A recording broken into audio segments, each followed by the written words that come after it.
L'exemple littéraire le plus fort de la fulgurance d'une sensation et de son sillage d'éternité est celui de la Madeleine de Proust, découverte aussi considérable que celle de Pavlov sur les réflexes conditionnés. L'envahissement instantané de souvenirs dans la conscience, à cause d'un goût dans la bouche, prouve bien la relation entre intensité et instant, moment et éternité. On peut donc, en trempant une madeleine dans du thé, et en la portant ensuite à la bouche, déclencher une œuvre littéraire qui prendra ensuite des années à être écrite et sera lue pendant des siècles. Quand, enfant, j'arrachais un brin d'herbe de la pelouse du jardin, l'odeur saisissante du végétal créait cette même fulgurance, me reliant aussitôt à un fond insondable de sensations. Parmi ces odeurs déclencheuses, il y avait celle du pain qui sortait du four quand je passais devant la boulangerie après ma nuit dans la station-service. Et surtout, l'odeur du café du matin.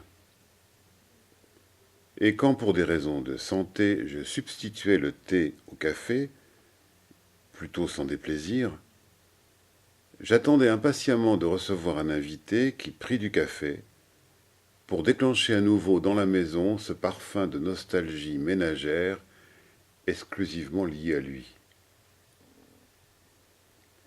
La tentation de convoquer des instants de bonheur en les préméditant est souvent vouée à l'échec. Il faut les laisser se glisser vers nous en pratiquant cette activité qu'on appelle traîner. Traîner est un plaisir parce que le temps n'y est plus consacré à une action utile ou inutile. Et se laisser aller vers le rien, le nul, le non-avenu, est l'attitude névralgique où le temps s'affranchit du temps. Mais on n'arrête pas le déroulement du temps. On ne fait qu'interrompre sa part quantifiable en rendant provisoirement difficile son instrumentalisation. Comme ma mère qui, de la main, immobilisait le balancier de la vieille pendule parce que celle-ci avançait trop vite à son goût. Rentrer toujours à la même heure, ouvrir la télé pour regarder le JT de 20 heures, guetter le film qui est à peu près à 9h moins 10 juste après la publicité, sont des découpages du temps qui empêchent d'éprouver ce sentiment immatériel mais jouissif de la vie qui coule. Et traîner, glander, buller, c'est justement refuser de considérer le temps comme des cases à remplir. Un rendez-vous annulé libère d'un coup ce temps qui coule comme l'enlèvement d'une pierre d'un barrage libère l'eau d'un torrent. Quand enfant dans le jardin, on dépassait l'heure raisonnable de rentrer à la maison, alors que la nuit était déjà tombée depuis longtemps, nous découvrions étonnés une face cachée du temps. Mes parents savaient-ils qu'en se lassant de nous appeler, ils donnaient à leur progéniture l'occasion de vivre un vrai moment de plaisir transgressif? Laisser partir un train ou un bus qu'on devait prendre, ne pas faire ce qu'on avait prévu, sont des occasions jubilatoires de défier notre tendance naturelle à instrumentaliser le temps et de se laissant doucement aller comme va la Loire, fleuve à la pente si faible qu'il est impossible d'évaluer la vitesse de son courant. Cela lui a d'ailleurs valu d'être le seul cours d'eau en France non domestiqué.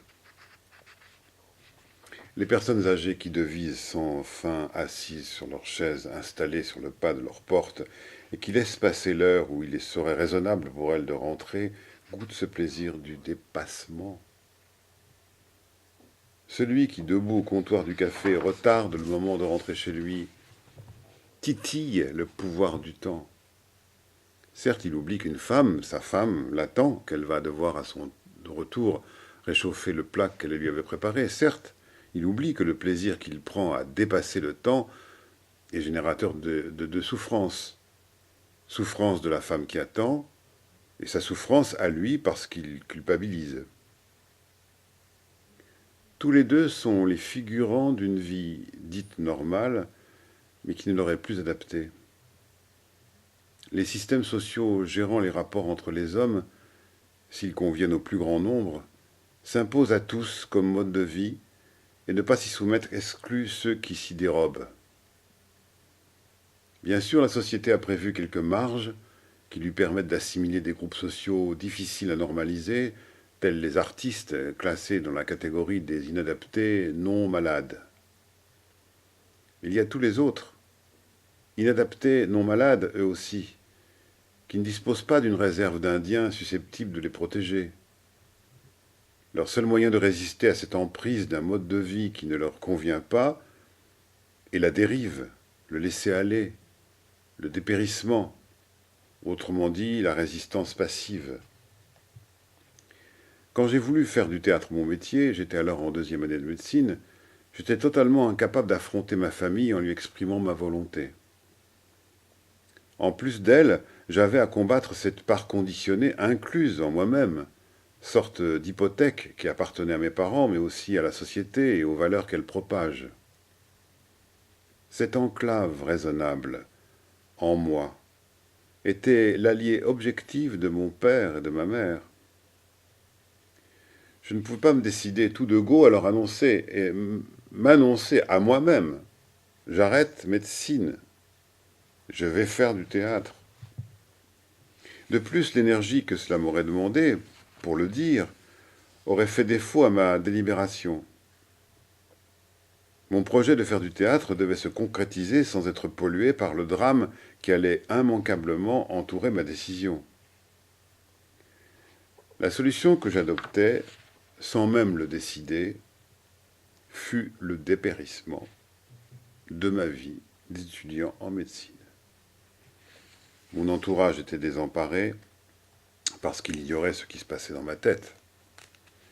Bien que la situation soit inconfortable, ce fut une douce langueur de s'abandonner à cette part destructrice qui m'envahit. Au fond de soi, même si cette façon ténue et parfois avec l'angoisse au ventre, on perçoit que l'on est dans la vérité. Doucement, tout ce qui vous contraignait dépérit, y compris dans mon cas mon nouvel intérêt pour le théâtre. Comme si tous les compteurs, mesurant mes enjeux personnels, devaient se remettre à zéro. La vocation théâtrale déclencheuse de tout ce chambardement avait, elle aussi, à se soumettre à la question. Le dépérissement est en fait un retour à soi. Il génère des retrouvailles avec ce moi végétatif qui n'a besoin pour exister que de s'entendre vivre. Et pour cela, il faut rester dans le lit quand tout s'agite autour de vous. Il faut se lever très lentement, faire traîner ses pieds, prendre un café au moment où les autres s'apprêtent à déjeuner, et à gare, laisser la tâche existentielle se répandre doucement en vous comme le font les taches qui envahissent doucement, très doucement, l'espace propre. Il ne faut plus se raser, ne se laver que lorsqu'on en ressent le besoin physique. Bien sûr, pour les autres, on ne va pas bien du tout. Et à cause du souci qu'ils se font pour vous, et sans doute pour se protéger, ils collent cette image de crise à votre peau. Ils ne mesurent pas que ce qui se passe en vous est un processus salvateur, une mue qui va vous rapprocher de vous-même. Et je dis rapprocher, car on ne maintient jamais très longtemps cet état.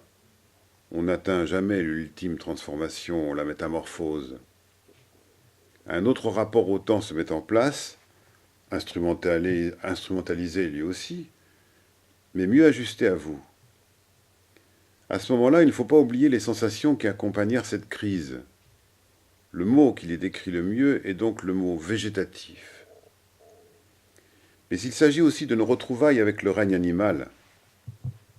C'est toujours surprenant de constater que les animaux qui ont une forte réputation de prédateurs, les lions, les tigres, les ours, offrent le plus souvent le spectacle d'animaux affalés dans la poussière, mous, passant la plus grande partie de leur vie à dormir. Pour que leur aptitude à la détente et à cette brutalité qu'est la prédation puisse se manifester, il faut qu'en dehors de ces moments de chasse, ils pratiquent la mollesse et le laisser-aller. La maladresse peut préparer à être performant. Cette phrase de la Bible, au début était le chaos, puis vint l'esprit qui mit tout ensemble, est peut-être la formulation d'une règle que respecte toute action efficace. La précision doit être de l'imprécision qui se réforme. Il faut partir de bas pour monter haut. On peut se noyer entre deux eaux et se sauver en se laissant couler jusqu'au fond, puis prendre appui sur lui pour remonter à la surface. Sans doute, le changement obtenu en passant d'un état à l'autre, de l'inaction à l'action et de l'action à l'inaction, génère-t-il un échange chimique qui récompense le cerveau? Tout le plaisir est dans le changement, fait dire Molière à Don Juan dans sa tirade sur la séduction. La jouissance est toujours liée au lâcher-prise, en s'abandonnant au courant, à la pente, au vide. Accepter la gravitation universelle en se laissant choir déclenche dans le corps un sentiment clair et jubilatoire de son appartenance à la nature. En nous soumettant consciemment à cette gravitation qui s'applique à tous les corps plongés dans l'univers, nous accédons à une part essentielle de notre vérité, et la vérité, comme l'évidence, est toujours jouissive.